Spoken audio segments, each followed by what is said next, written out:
আসসালামু আলাইকুম।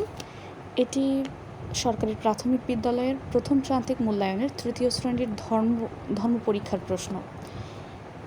১০০ মার্কের পরীক্ষা হয়েছে। দেখা যাচ্ছে ১ নম্বরের সঠিক উত্তর লিখতে হবে। এখানে ১০টি প্রশ্নেরই উত্তর দিতে হবে।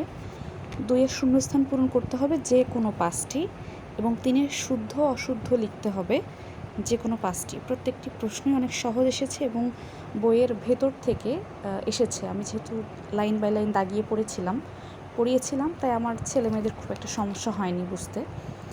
৪-এ এসেছে বাম পাশ ডান পাশ মিলকরণ। ৫-এ এসেছে অল্প কথায় উত্তর, যেটি যে কোনো ৫টি প্রশ্নের উত্তর দিতে হবে ৪ মার্কস করে, ৪ পাঁচা ২০ মার্কস।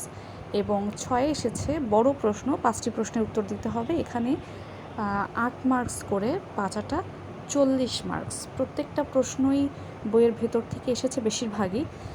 বড় প্রশ্নগুলো পড়ানোর সময় বা বইয়ের যখন আমি প্রত্যেকটা লাইন দাগিয়ে পড়াচ্ছিলাম, আমি ওদেরকে বলেই নিয়েছিলাম যে এখান থেকে এই ব্যাখ্যাটুকু থেকে এই প্রশ্ন হতে পারে, এটা দাগায় রাখতে বা এটা মুখস্থ করতে। তো দেখা যাচ্ছে যে সেইভাবেই প্রশ্ন হয়েছে। যেমন এই সুবহানা রাব্বিয়াল আলা,